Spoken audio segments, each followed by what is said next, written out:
Ok. Gente, o tema da nossa aula hoje, ele é os negros no período pós-abolição. Os negros no Brasil depois que a escravidão foi abolida, certo? A gente vai verificar na aula de hoje, então, como que ficou o negro depois que a escravidão acabou no Brasil. Como que o negro foi tratado após o fim da escravidão e como esse negro era tratado no período republicano. Eu vou começar a aula perguntando para vocês se vocês acham que existe racismo no Brasil. Se você acha que sim, me diga o porquê. Quem começa?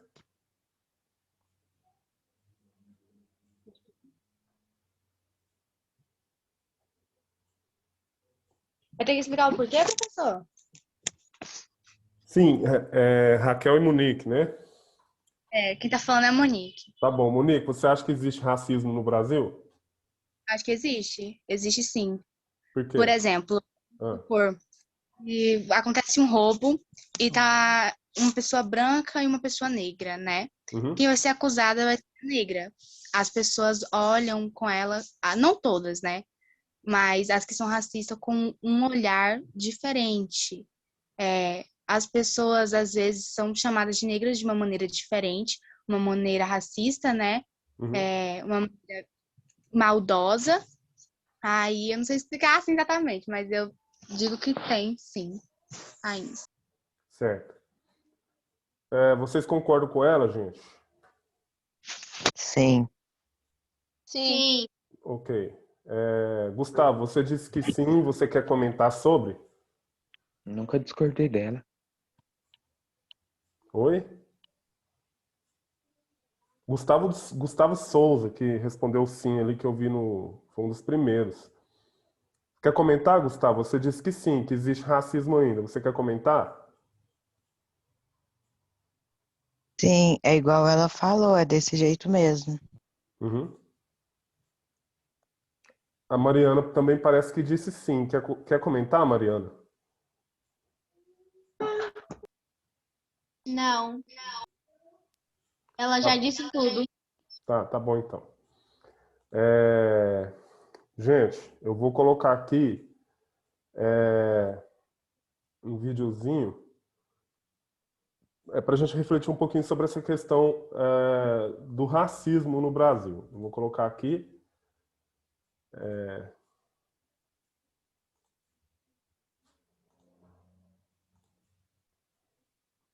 Conseguem ver aí a tela? Sim. Sim. Ok. Então vou colocar aqui. É um videozinho de 2 minutos, aí eu quero que vocês prestem bastante atenção. A gente não sabe se você é branco ou negro, mas o que dá para afirmar é que esse fato define a sua vida.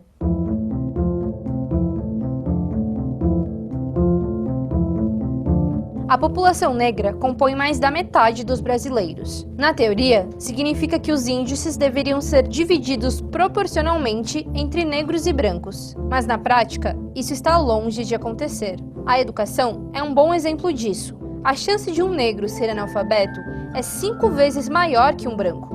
No outro extremo, somente 1 a cada 4 pessoas com ensino superior é negra. O impacto disso só aumenta quando pensamos fora da sala de aula. 70% das pessoas que vivem em situação de extrema pobreza no nosso país são negras. Pessoas com pele mais clara representam 80% dos brasileiros mais ricos. Isso tudo se reflete diretamente na qualidade de vida. Enquanto 70% dos brancos possuem uma máquina de lavar em casa, mais da metade dos domicílios chefiados por uma pessoa negra não tem um eletrodoméstico. O mesmo vale para a internet.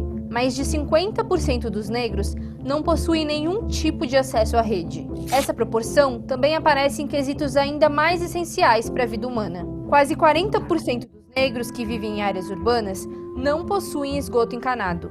E 70% das pessoas que dependem do SUS são negras. A cor da sua pele também determina o seu tempo de vida. Em 10 anos, os homicídios de mulheres brancas caíram, enquanto que de negras aumentaram. E a morte não é só feminina. Somando os gêneros, a cada 12 minutos, uma pessoa negra é assassinada no Brasil. Também são os negros que mais morrem em operações policiais e ocupam a maior parte da população carcerária brasileira. Pode ser difícil para a comunidade negra mudar isso por dentro, porque ela quase não é representada nem no judiciário, nem no legislativo, muito menos no executivo. Essa defasagem não é de hoje. Historicamente, o Brasil é ultrapassado em representatividade racial.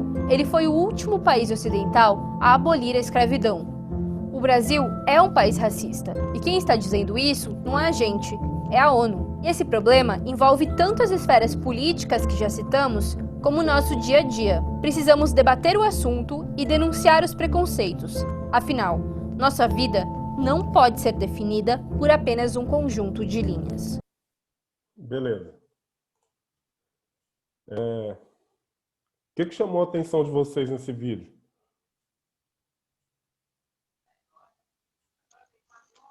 A desigualdade. A desigualdade. Tudo, literalmente tudo. Tá, primeiro o Cauã, depois do Cauã, quem falou? Heloíse, Tá bom, Heloísa. Vamos aqui primeiro com o Cauã. Cauã, você já tinha escutado esse termo desigualdade racial? O termo não, mas o significado sim. Certo. Heloíse, pode comentar o que te chamou a atenção. Você disse que foi tudo, né? Então, eu gostaria que você fizesse algum comentário sobre. meio que a gente percebe que por apenas a cor de pele ser um pouco diferente já tem menos significado no Brasil. Tipo, em profissões, quem leva mais a culpa é sempre o negro, que pode ser inocente. Em alguns casos, a maioria dos negros são presos injustamente. E a maioria dos brancos que fazem mais coisas fica em liberdade. Uhum. Então, e também a maioria das... não sei explicar muito bem, professor, mas Pode falar do jeito que o você vídeo me der chamou conta. muita atenção. Certo. Mais alguém quer comentar?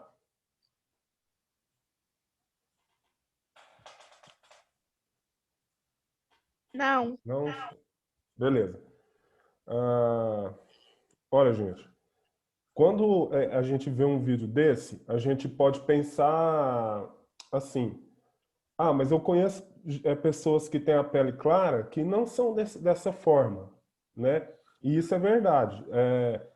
No momento que a gente vive da história, a gente não tem culpa da sociedade que a gente herdou, porque essa sociedade ela foi construída historicamente. Então, faz parte da história do Brasil a maneira como essa sociedade foi construída, certo? Agora, é muito errado eu concordar com as práticas que acontecem nessa sociedade. Muitas práticas racistas que acontecem, né? Então, quando eu me posiciono de uma forma com a qual eu aceito muitas dessas situações, eu estou sendo omisso, né? E o vídeo ele até fala sobre isso, que a gente precisa debater sobre essas questões e não aceitar as práticas racistas, que infelizmente elas acontecem. Elas acontecem tanto de forma, quando a pessoa quer fazer mesmo, intencional, quanto de maneira sem intenção, porque muitas vezes faz parte da nossa própria cultura, né? Tem uma forma de racismo que se chama racismo estrutural.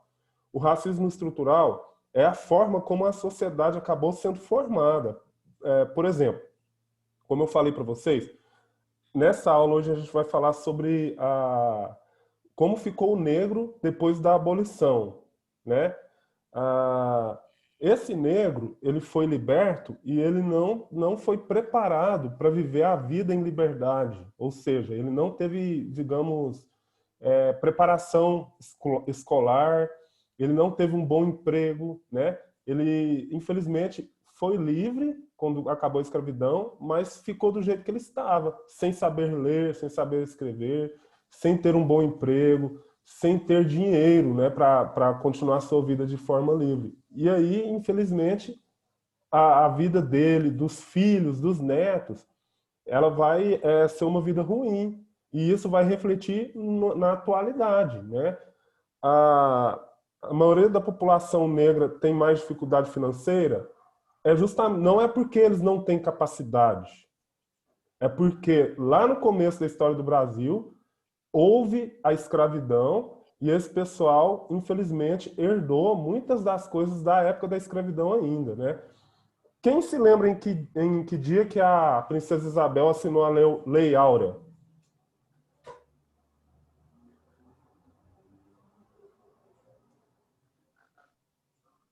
Alguém? Pelo menos um ano. Alguém se lembra em que ano que acabou a escravidão?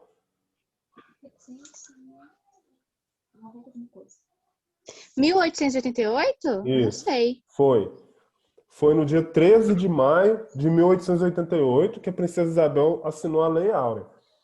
Então, a gente tem de tempo sem escravidão no Brasil 112 com 20, 132. Esse ano vai completar 133 anos sem escravidão. Em contrapartida, o período que teve escravidão foram 388 anos. Então, no Brasil, teve mais tempo de escravidão do que tem tempo de liberdade. E a nossa sociedade, então, ela herdou muitas coisas na cultura que a gente precisa lutar para acabar com elas. Por exemplo, tem aquele negócio de falar que segunda-feira é dia de preto. Alguém aqui já falou isso? Não falei não, mas já ouvi muito. Já ouvi também. Já ouvi. Espera aí, gente. Eu vou olhar aqui a tarefa. Ouviu? Eu só vou olhar a tarefinha do meu filho aqui, que também está estudando igual vocês. Igual a gente, né? Todo mundo. Fala oi pra galera, Caleb. Pode falar alto. Oi, doidos. Não, doidos não. Salve, doidão. Aí, ó. Tá bom, você terminou? Uhum, Tá. acabei o texto. Tá, depois eu olho lá. Ele tá copiando um texto que a professora passou lá. Já acabou. Tem que perguntar pra ele se é bom ter pai professor. Ué, não sei. Mas tipo assim, eu tô tão atarefado também com as aulas online que às vezes eu não consigo ter tempo para acompanhar eles, né? Aí minha esposa que acompanha mais. Ô Raquel, já que você falou por último, do que eu tava falando mesmo? Me ajuda a lembrar?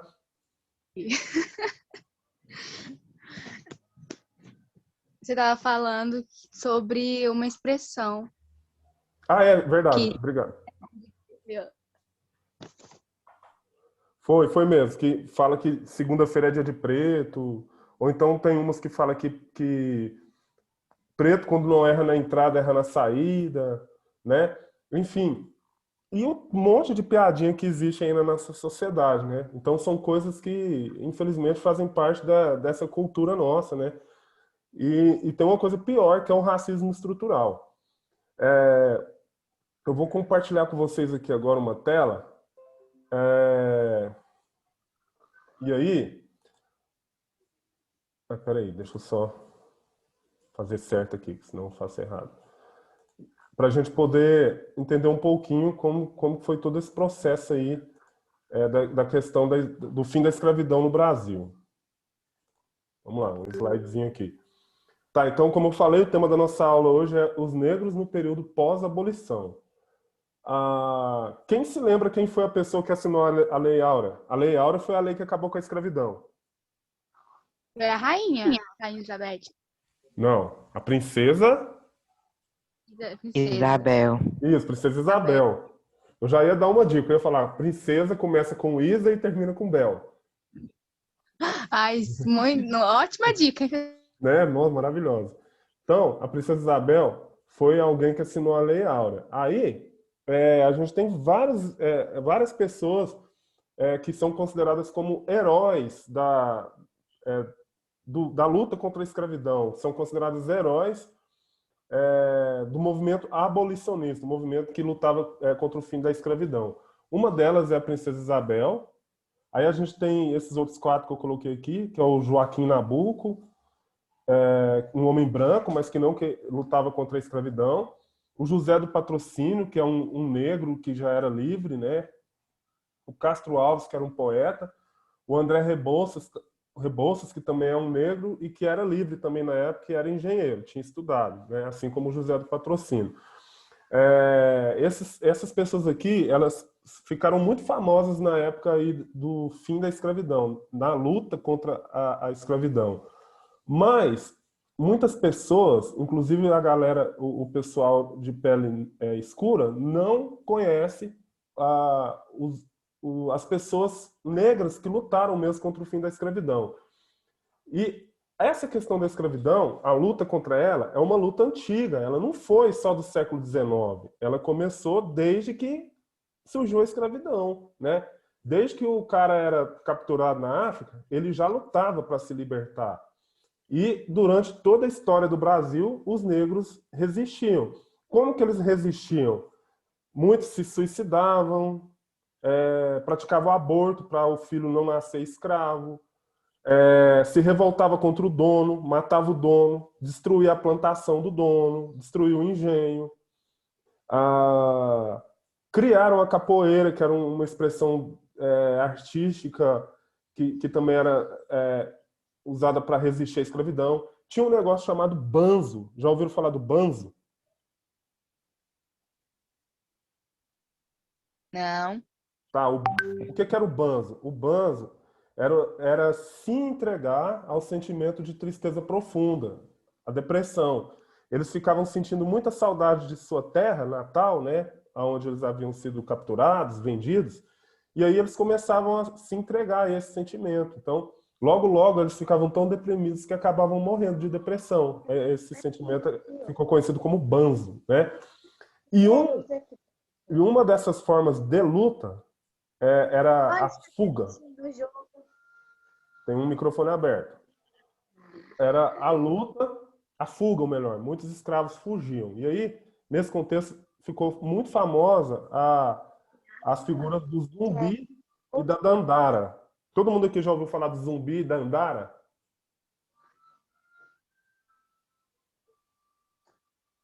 Sim, todo mundo. Bom, o Zumbi, ele era o líder de um quilombo chamado... Lembrei. Lembrou? Lembrei esse Zumbi. Isso, ele era líder do Quilombo dos Palmares. O que era um quilombo? O quilombo era o local para onde os escravos fugiam dos seus senhores. Era geralmente um local isolado, escondido, em cima de uma montanha. Refúgio, quase.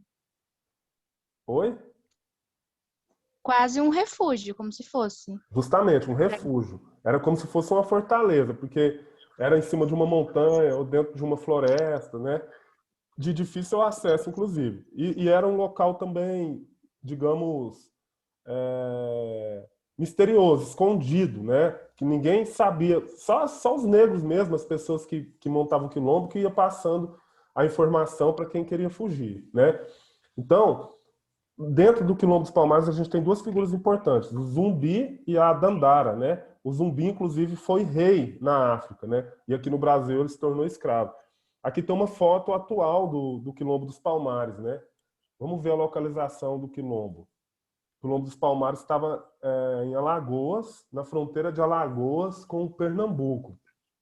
E bem ali na região conhecida como Palmares, se deu a formação desse quilombo. Aí aqui, nessa outra imagem, a gente tem aí um esquema de como era o quilombo, né? Não vai dar para comentar muito sobre isso, eu coloquei mais só para a gente entender que a luta contra a escravidão ela é bem antiga. Então, os negros mesmo se organizaram para lutar contra a escravidão. O Caleb quer falar alguma coisa. Lá no Parece aqui, ano passado, a professora tinha mandado um livro que era um garoto escravo, que ele fugiu e encontrou um lugar onde os outros escravos ficavam. Aí ele virou um rei lá. Deve ser o Zumbi, não? Mas eu acho que o nome era diferente, eu não lembro. Depois você encontra lá e me fala. Que aí eu falo para eles aqui. O nome do livro? Gente, que orgulho vendo isso. Depois eu vou ver com ele lá, lembrando, eu falo para vocês. Então aqui a gente tem um esquema de como funcionava o quilombo, né? Se a gente observar, ele está envolto de uma muralha e ali os escravos resistiam à escravidão. E esses quilombos se esparramaram por todo o país. Por exemplo, aqui no estado de Goiás, a gente tem a comunidade dos Calunga, que é um quilombo que existe até hoje. Ele fica na região de Alto Paraíso, ou melhor, de Cavalcante, no norte de Goiás, como a gente vê aqui no mapa, na fronteira com o Tocantins. E lá, os quilombolas, como é chamada a população dos quilombos, habitam ali há muitos e muitos anos, como a gente pode ver no próximo slide aqui, né? Um mapa dos quilombos mais conhecidos do século 17 e 19. Os Calunga, por exemplo, estão ali naquela região desde o século 18. Aqui no mapa fala que eles foram para lá em 1790, né? Então, como a gente pode ver pelos slides, essa luta contra a escravidão, ela existe há muito tempo, certo? Bom, aí, a partir ali de 1850, são criadas algumas leis que vão começar a abolir a escravidão no Brasil. Primeiro, o fim do tráfico negreiro. Em 1850, esse cara aqui, um deputado chamado Eusébio de Queiroz, apoiado pela Inglaterra, ele criou uma lei que abolia o tráfico negreiro no Brasil. Ou seja, não podiam vir mais escravos. Cadê meu dedo? Escravos da África para cá, certo? Foi abolido o tráfico negreiro. Aí depois, em 1871, foi aprovada a Lei do Ventre Livre, que tornava livre todos os escravos nascidos a partir daquela data. Então, toda criancinha nascida a partir de 1871 tornaria-se livre. E em 1885, 28 de setembro de 1885, foi aprovada a Lei do Sexagenário, que dizia que todo escravo que atingisse 60 anos de idade seria livre a partir daquela data. Agora, era muito difícil um escravo chegar a 60 anos de idade, porque ele trabalhava muito. E por causa disso ele ficava muito cansado e acabava morrendo, antes de completar 60 anos de idade. E por fim, em 13 de maio de 1888, a princesa Isabel assinou a Lei Áurea, pondo fim à escravidão no Brasil. Alguma dúvida, alguma pergunta até aqui?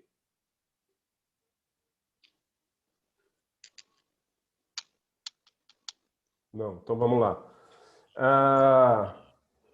Aí acaba a escravidão no Brasil e a gente vem para o cenário de como ficou o escravo no Brasil, aliás, o negro livre no Brasil depois da escravidão ser abolida. Abolição e república, nesse esquema aqui, ó, primeira palavra aqui do esquema, abolição e república. Abolição significa liberdade, república significa democracia. Só que se a gente for ver, na primeira eleição que teve no Brasil, analfabetos e mendigos não podiam votar. Boa parte dos mendigos que surgiram no Brasil no início da República eram ex-escravos. E a maioria não sabia ler. Então, eles não podiam votar. Então, eles não participaram da República. Como a gente viu outro dia, na outra aula que a gente teve, a palavra república significa coisa do povo. E é o governo do povo. Mas os negros não foram considerados povo. Eles foram libertos, mas foram tratados como se não fosse povo. Certo? Então, eles foram lançados na sociedade sem nenhuma chance. Olha o segundo aqui, ó. Poucas chances de recomeço. Para a maioria dos negros libertos, eles não tiveram chance de estudar, não receberam nenhuma indenização por todos os anos que eles trabalharam como escravos, né? Os negros que eram vivos nessa época. Não receberam terra, né? Ninguém doou um pedacinho de terra para eles plantar a sua comida, enfim, plantar os seus rebanhos e colher os seus gados. Eles não fizeram isso, o governo não deu isso para eles, certo? Dentro desse contexto, no início da República, a vida nas cidades para ele, que é o último aqui, foi difícil, porque se eles não tinham dinheiro para viver, aonde eles foram viver? Eles começaram a ocupar os morros no Rio de Janeiro e em outros locais. E daí começam a surgir as favelas, né? A habitação da maioria dos ex-escravos nesse primeiro momento. Os escravos que decidiram continuar nas fazendas trabalhavam e recebiam quase nada dos antigos donos deles, né? Então a situação desse escravo no primeiro momento é muito difícil, aliás, desse negro que foi liberto. Aí isso vai passar para o filho, para o neto, né? Para o bisneto. E isso vai passando de geração em geração e a gente fica com essa herança dessa sociedade tão desigual, com tanta desigualdade racial, né? E para terminar aqui, ó, rolou um negócio chamado Projeto de Embranquecimento. O que era isso? Galera, nessa época, o pessoal acreditava que o Brasil era atrasado porque a população era muito negra. E eles decidiram embranquecer a população brasileira. Como que isso aconteceria? Incentivando a vinda de pessoas brancas da Europa para cá, né? E a gente vai ver isso um pouquinho nos próximos slides para a gente terminar. Então, nesse slide aqui eu coloquei um casal de negros após a abolição da escravidão, né? Para representar essa questão de não ter muitas oportunidades na sociedade, depois que a escravidão acabou. Aqui nessa imagem, um pouquinho das primeiras favelas que foram surgindo lá no Rio de Janeiro nesse período, né? Se observar, se você ver nas fotos, a gente vai ver praticamente só negros aqui nessas fotos, né? Essa favela aqui também, eu só não peguei o nome delas, mas são favelas lá dessas regiões lá do litoral brasileiro que surgiram a partir do final da escravidão, né? Aí aqui, nesse próximo slide, fala um pouquinho sobre essa questão do branqueamento da população.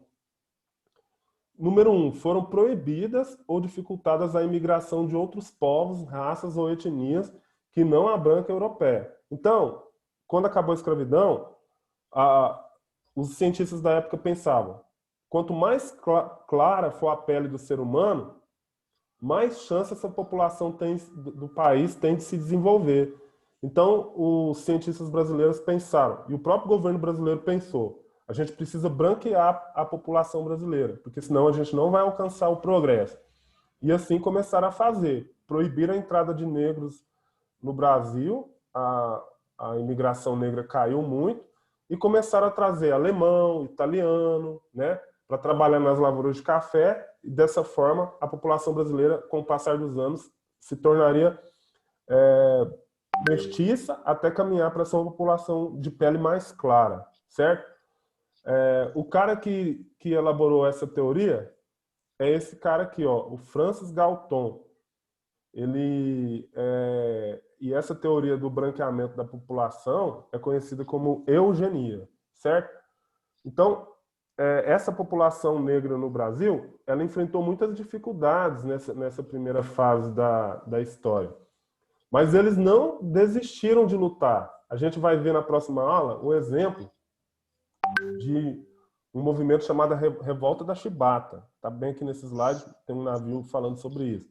O líder dessa revolta foi um cara chamado João Cândido, que era negro. A gente vai conhecer a história dele na próxima aula. E também a gente vai falar um pouquinho sobre a revolta da vacina, que foi em 1904. E tem um pouco a ver com esse momento que a gente está vivendo, que tem um monte de gente falando que não vai tomar vacina, né? Naquela época teve uma galera que também não quis tomar vacina, porque na época era a vacina contra a varíola. A gente vai ver sobre isso também nas próximas aulas. E tinha muito negro dentro desse movimento aí da revolta da vacina, porque foi a população mais pobre que se revoltou e não queria vacinar. Ok? Galera, tem alguma pergunta que vocês queiram fazer? Algum comentário sobre essa aula?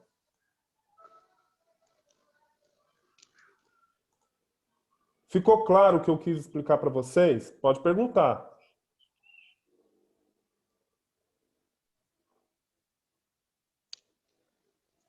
Não, professor, ficou claro sim, o jeito que o senhor explicou foi bom. Beleza. Olha, eu já mandei a atividade lá no grupo. Peraí. A atividade que vocês vão fazer, ela é essa aqui, ó. Bom, ela